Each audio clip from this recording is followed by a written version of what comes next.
You're listening to the Entrepreneur to Author podcast. Welcome to the Entrepreneur to Author podcast, the podcast that brings you practical strategies for building authority and growing your business. And now, here's your host, Scott McMillan.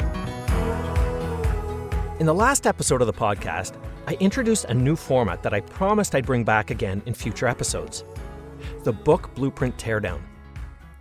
Now, little did I know how enthusiastically the teardown concept would be received. It clearly hit a chord, and so we're back with another teardown even more quickly than I'd expected. Why did you feel this was such a valuable episode format? Well, I'd encourage you to shoot me an email or direct message me to let me know, but here's what I suspect. Theory is important. It helps to put principles in context. It ensures that there's a cohesive frame that ties the components together and that those using the framework understand not just what and how, but also the why. But examples, like what we get with a book blueprint teardown, help make the theory real. They show how a framework plays out in the real world, in the wild. Examples thrive with variety, with diversity. That helps show how the framework can play out in different situations, different fields, different subjects, different topics, and with different types of authors and readers. And so, let's take one step down that road to variety, to diversity, in this edition of Entrepreneur to Author.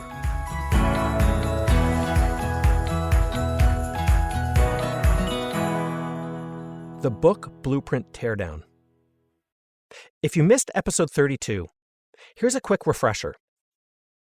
In a book blueprint teardown, I take a popular, expertise-based nonfiction book and break it down into the core strategic parts that make up its book blueprint.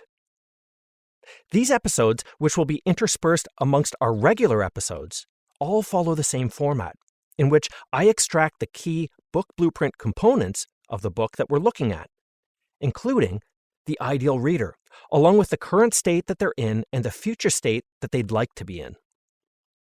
We'll then pull out the reader's core need, and then convert that into a question, the central question that the book answers for the reader. And finally, we summarize the solution that the author provides to answer that central question, which is effectively the big picture brainstorm stage of the book blueprint process. In doing so, my hope for you is that it will both inform and inspire you to build your own book blueprint for the book idea that you have.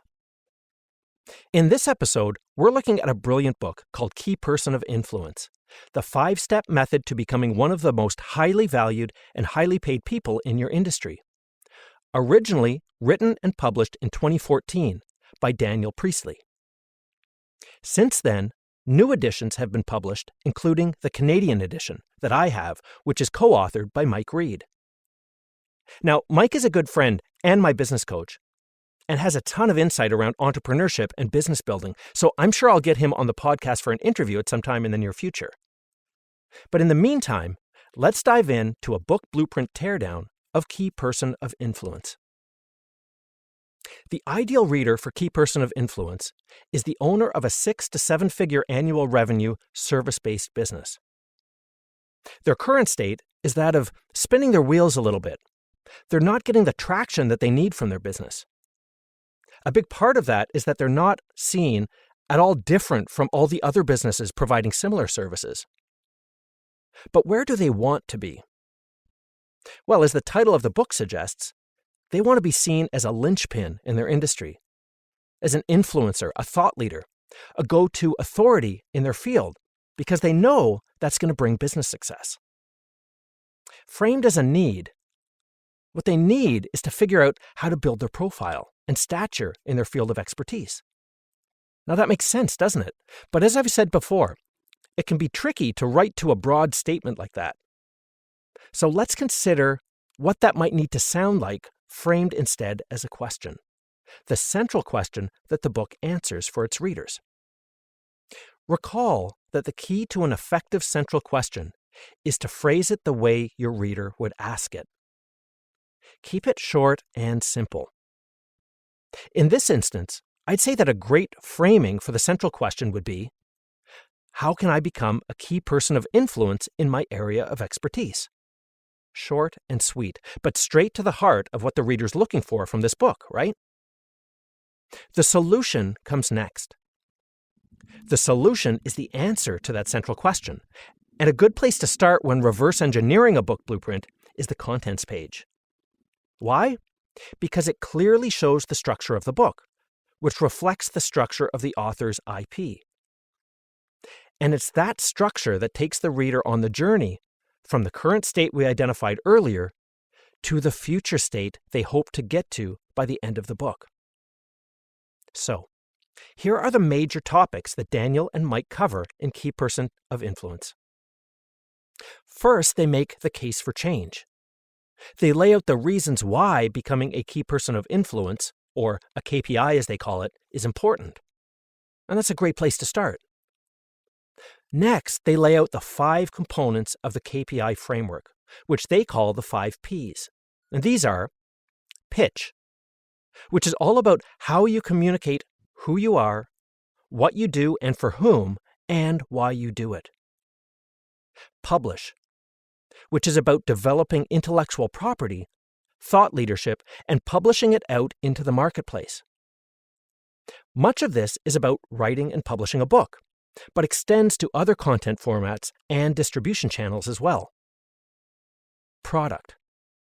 This is about productizing what you do and assembling it into a unified ecosystem that attracts customers, establishes a commercial relationship with them, delivers a core, fulsome result, and then maintains and builds that relationship over time. Next is profile, which is about honing and then building your professional profile as a mini media mogul. And finally, partnership is all about how you bring together other complementary partners to support one another and grow beyond what would be possible alone.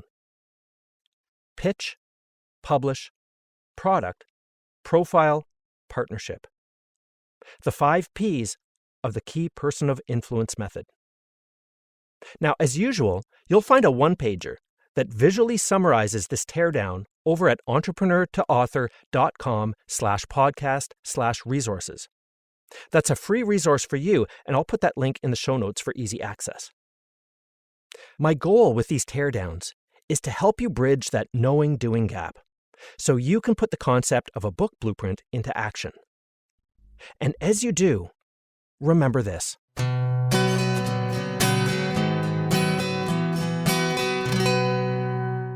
The clearer your structure, the clearer your message will be for your reader.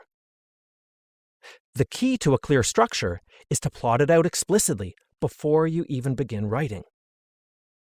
And the book blueprint is a simple and intuitive way to do just that.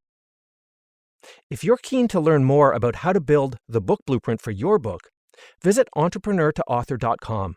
Grab a copy of my book, Entrepreneur to Author, and pay special attention to Chapter 4.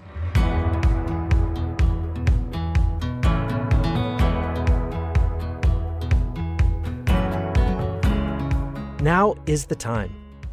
Time to write, time to publish, and time to grow. I'm Scott McMillan. Until next time.